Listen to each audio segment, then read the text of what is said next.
मसीह ने शरीर में होकर दुख उठाया तो तुम भी उसी मानसा को हथियार के समान धारण करो, क्योंकि जिसने शरीर का दुख उठाया वह पाप से छूट गया। हालेलुया। ताकि भविष्य में हालेलुया। यहाँ पे क्या परमेश्वर का वचन बता रहा है, इसीलिए जब मसीह ने शरीर में होकर दुख उठाया तो तुम भी उसी मानसा को हथियार के समान धारण करो, क्योंकि जिसने शरीर में दुख उठाया वह पाप से छूट गया। हालेलुया। जिसने शरीर में दुख उठाया, मसीह ने उठाया शरीर में दुख, किसके लिए? हमारे लिए, हमें पापों से छुड़ाने के लिए। तो अब हम जब परमेश्वर के आगे मान रहे हैं तो हम विश्वास करते हैं हम पापों से छूट गए, क्योंकि हमारे लिए प्रभु ने हमें मोल लिया है अपना लहू देके, है ना। परमेश्वर ने कितना जो दुख संकट जो पीड़ा वो प्रभु ने हमारी थी जो वो प्रभु ने अपने ऊपर ले ली उस सलीब के ऊपर। हालेलुया। क्योंकि आज संसार में कोई ऐसा काम नहीं करता कि आपकी गलतियों को, आपके दर्द को कोई आपको झूठा सहारा दे सकता, चलो कोई नहीं बहन भाई ठीक हो जाएगा ठीक हो जाएगा, लेकिन आपके दर्द को, आपकी पाप को, या आपकी जो भी आपके जीवन में हो उस गलत चीज़ों को अपने ऊपर नहीं लेता, आपकी सजा को अपने ऊपर नहीं लेता, लेकिन प्रभु ने लिया। हालेलुया। 2 से पढ़ेंगे। ताकि भविष्य में अपना शेष शारीरिक जीवन मनुष्य की अभिलाषाओं के अनुसार नहीं वरन परमेश्वर की इच्छा के अनुसार व्यतीत करें। हाँ, हालेलुया। मनुष्य की अभिलाषाएं नहीं, मतलब संसारिक जो अभिलाषाएं वो हमारे अंदर नहीं होनी चाहिए। किनके लिए बात हो रही है? जो मसीह हैं, जो प्रभु के लोग हैं। ये वो मसीह नहीं है जो क्रिश्चियन है, ये वो मसीह है जो असली परमेश्वर को पहचानते हैं, जो असली रब को, असली भगवान को जिन्होंने पहचाना है, उन लोगों के लिए बात हो रही है। जो कहते हैं हमें परमेश्वर से मिलना है, हमें परमेश्वर से मिलना है, हमें परमेश्वर की आज्ञा को मानना है, उससे खुश करना है, तो क्या करते हैं? संसारिक सारी अभिलाषाओं को छोड़ देते हैं। तो परमेश्वर का वचन हमें क्या सिखा रहा है कि संसारिक अभिलाषाओं को छोड़ो। संसारिक अभिलाषाएं क्या है? कोई जैसे सिस्टर और बॉयज हो गए, सिस्टर सोचिए जैसे कोई सजाया, मैं भी ऐसे कपड़े पाऊँ, मैं भी ऐसे ये बन जाऊँ, मैं भी बाल ऐसे कर लूँ, मैं भी ऐसा मेकअप करूँ। वो गंदे गानों पे गाने बना रहे, गंदे गानों पे मूवी बना रहे, वीडियो बना रहे, हम भी वैसे करें। पर मसीह लोगों को ये अलाउड है? नहीं, क्योंकि ये संसारिक अभिलाषाएं हैं। हर मनुष्य अपने आप को आगे आगे करना चाहता है कि मैं फेमस हो जाऊं, मैं फेमस हो जाऊं। हम क्या चाहते हैं? यीशु का वचन फेमस हो जाए। कौन फेमस हो जाए? वचन फेमस हो जाए, यीशु फेमस हो जाए। कैसे फेमस हो जाए? कि ये वचन हर एक मनुष्य के पास पहुंच जाए। हम इसीलिए वीडियो बनाते हैं। हम कोई अपने आप को दिखाने के लिए वीडियो या प्रचार नहीं करते। हम चाहते हैं हो सकता है एक भी व्यक्ति अगर इस वचन के थ्रू बच जाता है तो हमारे लिए बहुत अच्छा है कि प्रभु की इच्छा हमारे थ्रू पूरी हो। हालेलुया। हालेलुया। आगे 3 से पढ़ेंगे। क्योंकि अन्य जातियों की इच्छा के अनुसार काम करने और लुचपन की बुरी अभिलाषाओं, मतवालापन, लीला क्रीड़ा, पियक्कड़पन और घृणित मूर्ति पूजा में जहाँ तक हमने पहले समय गवाया वहीं बहुत हुआ। हालेलुया। बहुत हुआ। ये आगे ना, क्योंकि अन्य जातियों की इच्छा के अनुसार काम करना और लुचपन की बुरी अभिलाषाओं, मतवालापन, लीला क्रीड़ा, पियक्कड़पन और घृणित मूर्ति पूजा में जहाँ तक हमने पहले समय गवाया वही बहुत हुआ। अभी यहाँ पे ये तो नहीं लिखा था। अगर यहाँ पे मूर्ति पूजा या सब कुछ लिखा हुआ है घृणित व्यक्ति होंगे तो ये क्रिश्चियन नहीं होगा, है ना। ये नॉर्मल अन्य जाति के मनुष्य होंगे, है ना। तो क्या फिर परमेश्वर खाली कृष्णों के लिए आया? नहीं ना, सबके लिए आया परमेश्वर। ये उनको बोला गया है। लीला क्रीड़ा परमेश्वर का वचन है मतवालापन, मतलब लुचपन की बुरी अभिलाषाओं, मतवालापन, लीला क्रीड़ा, पियक्कड़पन और घृणित मूर्ति पूजा से, है ना, परमेश्वर क्या कहते हैं? दूर रहो। क्या करो? दूर रहो। लीला क्रीड़ा क्या होती है? गलत काम करना, है ना। लोगों के साथ गलत दोस्ती यारी, जो एक दूसरे का ठट्ठा उड़ाते हैं, लड़कियों की बातें करते हैं या लड़कों की बातें करते हैं, मजाक में गंदे मजाक करते हैं, वो क्या है? लीला क्रीड़ा। किसी के साथ गलत करते हैं, वो क्या है? लीला क्रीड़ा। ऐसे व्यक्तियों के साथ और ऐसे लोगों के और ऐसी चीज़ें हमारे जीवन में नहीं होनी चाहिए। परमेश्वर हमें बताता है, ये हर एक मनुष्य को बता रहा है परमेश्वर कि ऐसे चीज़ों से दूर रहो, क्योंकि परमेश्वर आपसे प्यार करता है, आपको बचाना चाहता है। हम जो भी माँ बाप है संसारिक, वो भी अपने बच्चों के लिए यही चाहेगा, हालेलुया, कि मेरे बच्चे सबसे अच्छे बच्चे बने, है ना, एक गलत कामों में ना पड़े, पियक्कड़ ना हो, है ना, लुचपन करने वाला ना हो, व्यभिचारी मेरे मतलब लड़कियों को देखने वाला बलात्कारी ना हो, ये ना हो। हर कोई माँ बाप चाहता है ना। तो परमेश्वर क्या चाहता है? परमेश्वर यही चाहता है कि मेरे बच्चे जैसे मैं पवित्र हूँ वैसे पवित्र बने, और अगर पवित्र बनना है तो इन चीज़ों से दूर जाना पड़ेगा। आज कई लोग हैं ऐसे जो परमेश्वर के वचन में भी हैं और अभिलाषाओं को भी पूरा करते हैं, पर उनके लिए ये मैसेज है, आप दो बेड़ियों पे पैर रखे नहीं चल सकते। हालेलुया। जब आदम ने परमेश्वर का एक हुक्म तोड़ा, है ना, तो पूरी मनुष्य जाति पापी हो गई। आज आप परमेश्वर के कितने हुक्म तोड़ रहे हो, तो क्या सजा होगी? क्या सजा होगी? परमेश्वर का वचन कह रहा है मतवालापन नहीं करना। तो मेरे प्रियो, मतवालापन नहीं करना। मतवालापन मतलब जो दारू पी के मतवालापन करते हैं, दारू पी के हाँ मैं ऐसा हूँ मैं वैसा हूँ, है ना, ओवर हो जाता है जो, है ना, उसे कहते हैं मतवालापन। तो प्रियो, आप जो प्रभु का वचन सुनते हो तो फिर वचन भी सुनते हो, लेकिन फिर भी आपकी लाइफ में वो अभिलाषाएं पूरी कर रहे हो अपनी, तो आप कोई फायदा नहीं है। फिर आप दो बेड़ियों पे पैर रख के नहीं चल सकते। एक बेड़ी चुन लो। जो मतवालापन करना है तो नरक की बेड़ी जाएगी सीधे। अगर परमेश्वर के स्वर्ग में जाना है तो आपको एक ही बेड़ी चुननी पड़ेगी, वो वचन है, वो प्रभु यीशु है। अगर आपके जीवन में मतवाला चल रहा है, मतवालापन लुच्चपन चल रहा है, तो आप तौबा करिए। आप अपने आप को धोखा मत दीजिए कि मैं कर लूंगा और अंत के समय में मैं माफी मांग लूंगा। वो समय कोई नहीं जानता कि परमेश्वर कब आएगा। वो समय कोई नहीं जानता कि यीशु हमें लेने कब आएगा। क्या पता उस समय आपको मौका मिले ना मिले। अगर आप पाप में मर गए तो माफी नहीं मिलेगी। माफी जब तक आपको ये शरीर मिला है ना, तब तक ही मिल सकती है। आप इस शरीर में तौबा कर सकते हो, आत्मा में तौबा नहीं कर सकते। परमेश्वर ने आपको शरीर दिया है, सोच समझ के लिए दिमाग दिया है, परमेश्वर ने अपनी ये व्यवस्था हमें दी है, परमेश्वर ने हमें अपने हुक्म दिए हैं। अगर हम इसको ही नहीं मानेंगे, इसको तोड़ मड़ोड़ के चलेंगे, तो किसकी गलती है? वचन कह रहा है इन चीजों से दूर हो, है ना। पियक्कड़पन कहीं कहीं पे कई लोग कहते हैं हालेलुया कि बाइबल में बताया हुआ है कि थोड़ा थोड़ा मदिरा पी सकते हो, हैं दाख रस, है ना, थोड़ा थोड़ा, वो दवाई के तौर पे अगर कहीं का है, पौलुस ने लिखा हुआ है दवाई के तौर पे बताया हुआ है। लेकिन दवाई कितनी लेते हो आप? थोड़ी सी, एक ढक्कन, एक चम्मच ना। कई लोग इस वचन को गलत इस्तेमाल कर जाते हैं, करते हैं ना। कई लोग इस वचन को गलत इस्तेमाल करते हैं। जब इस्तेमाल करते हैं पियक्कड़ भी बन जाते हैं। क्या बनते हैं? पियक्कड़ भी बन जाते हैं। जब एक पाप आया तो वो सोचेगा कि लुचपन भी आ जाएगा। जब हमने शैतान के लिए एक फोटो या एक कील लगाई दी अपने घर में, तो वो बोलेगा अब मुझे आने जाने में कौन रोक सकता है। अभी कभी कभी तो आएगा ही वो चक्कर लगाने, भाई मेरा स्थान बन गया है, स्थान बन गया तो मेरा आना जाना लगा रहेगा। तो हमें वो स्थान नहीं देना है। जैसे परमेश्वर का वचन बता रहा है वैसे ही चलना है। और हम जो कलीसियां हैं, जो औरतें हैं, है ना, इनको क्या करना चाहिए? जो परमेश्वर के लोग हैं, इनको अगर कोई गलती में है, कोई पाप में है, तो हमारा काम है उसे वचन बताते रहना।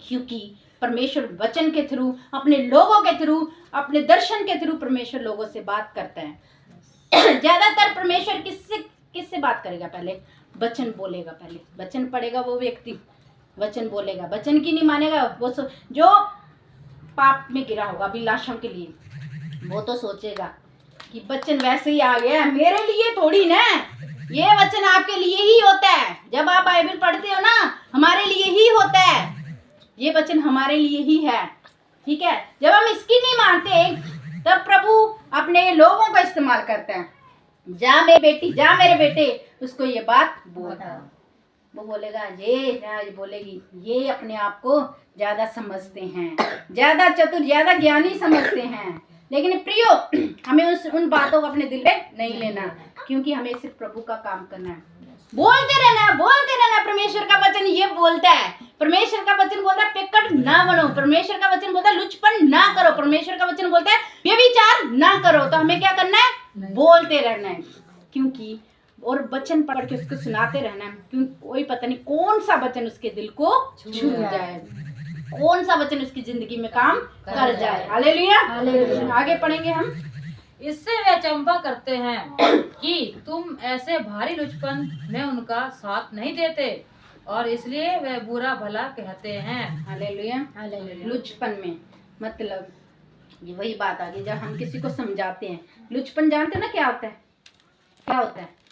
जब गलत काम करने वालों का, जब चुगलियां करने वालों के हम उनके संग बैठते हैं, हम उनके संग बैठेंगे, अगर हम उनको वचन नहीं समझाएंगे तो हम उनके साथी हो जाएंगे, उनके साथी हो जाएंगे। तो परमेश्वर का वचन क्या बताता है? हमें वैसा नहीं करना, उनको वचन समझाना है। क्या करना है?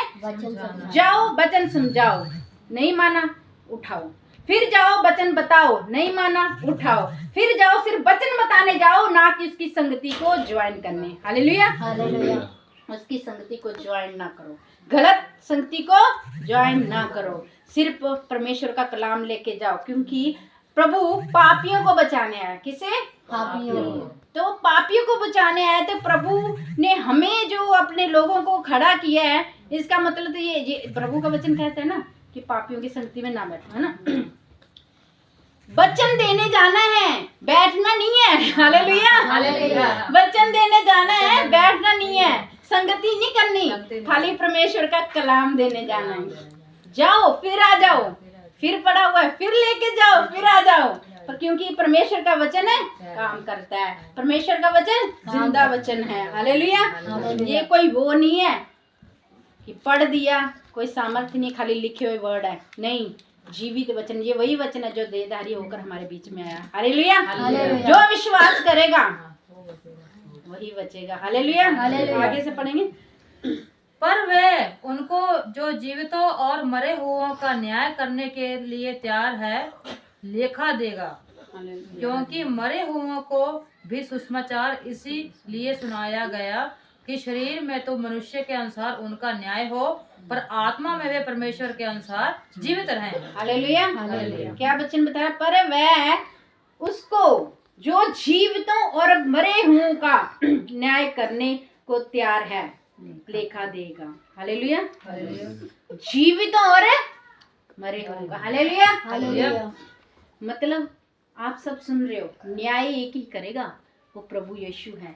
हर एक का घुटना उसके सामने झुकेगा। आज जो तुम लोग वचन सुन रहे हो, एक्सेप्ट करो या ना करो, जब वो आएगा तो सबका घुटना उसके सामने झुकेगा। आप मानो या ना मानो, उस दिन आपका घुटना टिकेगा। किसके आगे? सिर्फ न्याय वही करेगा, मरे हुओं का भी और जीवितों का भी न्याय वही करेगा, आप सबका न्याय भी वही करेगा। इसीलिए आज ये वचन आपके पास पहुंचा है।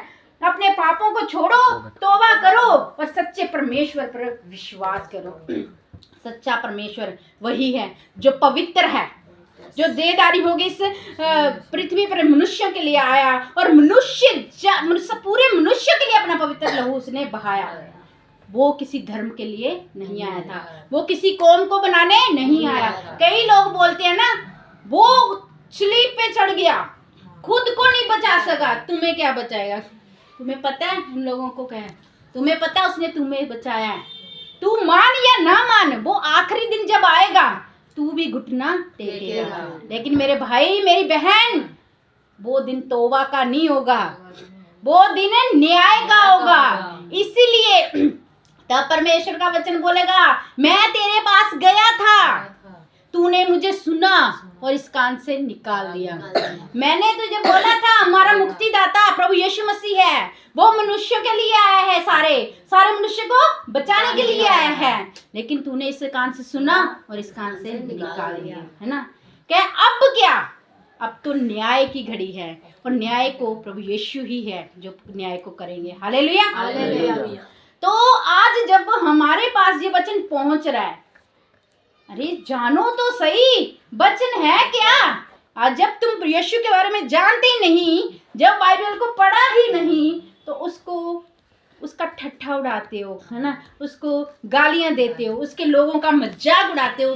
पहले तुम डरते हो, कहीं तुम बाइबल को पढ़ोगे तो सच्चाई को जान जाओगे। मेरे प्रियो, सबको बाइबल पढ़ना जरूरी है। जो लोग नहीं पढ़ भी रहे हैं फिर भी उनके पास वचन जा रहा है। आप सबके पास ये वचन आ रहा है कि प्रभु यीशु ही मुक्तिदाता है।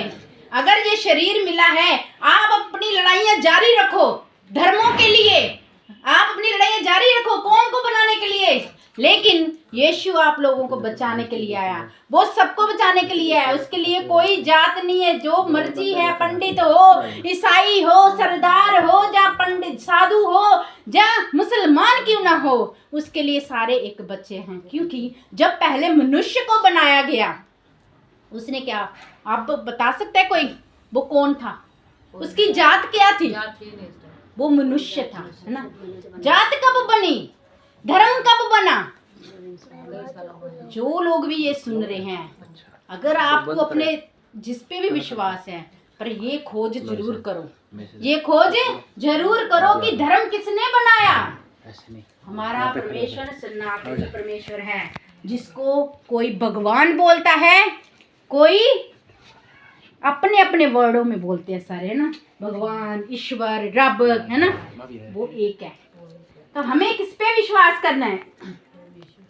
वही न्याय करेगा सबका। Hallelujah, hallelujah. आगे, हाँ, आगे लिखा है, क्योंकि मरे हुओं को भी सुसमाचार इसीलिए सुनाया गया कि शरीर में तो मनुष्य के अनुसार उनका न्याय हो, पर आत्मा में वह परमेश्वर के अनुसार जीवित रहे। Hallelujah, hallelujah.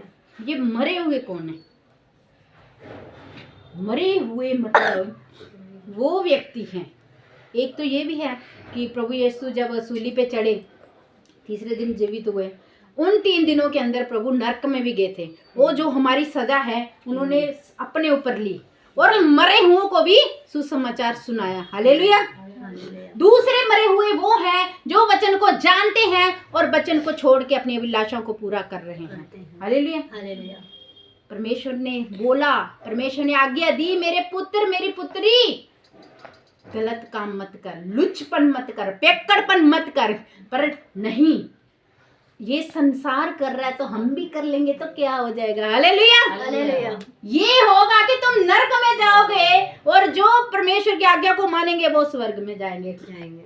अगर खाली अब आपको अपने इस शरीर की अभिलाषाओं को पूरा करना है, पूरा संसार पड़ा हुआ है, सब कुछ करो, गाली गलौज सब निकालो, अगर नरक में जाना है तो। Hallelujah, hallelujah. अगर आप चाहते हो पवित्र बनना, पवित्र परमेश्वर के पास जाना, हालेलुया, तो इन चीजों से आपको दूर रहना पड़ेगा। इन चीजों से, पेक्कड़पन, लुचपन, मूर्ति पूजा, हर एक चीज से दूर रहना पड़ेगा। जब मूर्त तो इतनी बड़ी परमेश्वर ने हमें बना दिया।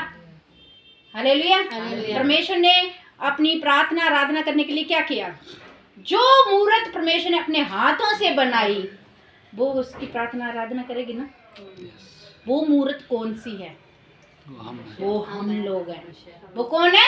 हम लोग हैं, जिसको देखो परमेश्वर ने सब कुछ किया, वचन से बनाया है ना। परमेश्वर ने आकाश, धरती, सूरज, परमेश्वर को कितनी चिंता है ना अपने लोगों की। उनको रोशनी देने के लिए सूरज बना दिया, है ना। उनको रात को भी रोशनी देने के लिए चांद बना दिया, तारागण बना दिए, है ना। उनको खाना पानी देने के लिए अलग अलग पेड़ पौधे, छांव देने के लिए सब कुछ बनाया। पर मनुष्य को अपने स्वरूप बनाया। मतलब अपने स्वरूप, मतलब परमेश्वर कैसा दिखता है? जैसा परमेश्वर दिखता है वैसी हमारी शक्ल है। वैसे ही हमारी शक्ल है, क्योंकि परमेश्वर ने कहा आओ हम अपने मनुष्य को अपने स्वरूप बनाएं, है ना। तो हम कह सकते हैं हम परमेश्वर के जैसे दिखते हैं कैसे दिखते हैं, ये हमारा रूप कैसे दिखता है। अगर हम परमेश्वर के जैसे दिखते हैं, जो आत्मा जो उन्होंने सांस आदम के अंदर फूंक के डाली थी तब वो जीवित हो गया, है ना। मिट्टी का पुतला हाथ से बनाया और अपनी सांस वो आत्मा उसके अंदर डाली, इतनी सी कण समुद्र में से एक बूंद निकले तो दिखती है, वही बूंदे हम हैं परमेश्वर के आत्मा की। तो परमेश्वर क्या कहता है, वहीं पे जाके हमें मिलना है तो उसके लिए क्या करना पड़ेगा, जो गारा कीचड़ है इसे उतारना पड़ेगा, हालेलुया। जो संसारिक दाग है इसे हटाना पड़ेगा, तब हम परमेश्वर के साथ जाके मिल सकते हैं, हालेलुया। तो आज का वचन आपको क्या बता रहा है, परमेश्वर के पास जाना है और पवित्रता से जाना है, क्योंकि वो पवित्र रहता है। वो क्या है, पवित्र है। तो उसके पास जाने के लिए हमें क्या होना पड़ेगा, पवित्र होना पड़ेगा, उसकी आज्ञा को माननी पड़ेगी, संसारिक अभिलाषों को छोड़ना पड़ेगा। जो लोग सोचते हैं हम तौबा कर लेंगे आज नहीं तो कल कर लेंगे, मैंने एक बार गवाही बताई थी ना, एक व्यक्ति था, उसने वचन सुना, चर्च गया, उसने क्या चर्च से आया बाहर, ठीक है, पास्टर ने उसे बाइबल ली, उसने क्या कहा गाड़ी चलाते हुए, आज के दिन मैं अपनी अभिलाषाएं पूरी कर लेता हूँ, कल मैं तौबा कर लूंगा, हालेलुया।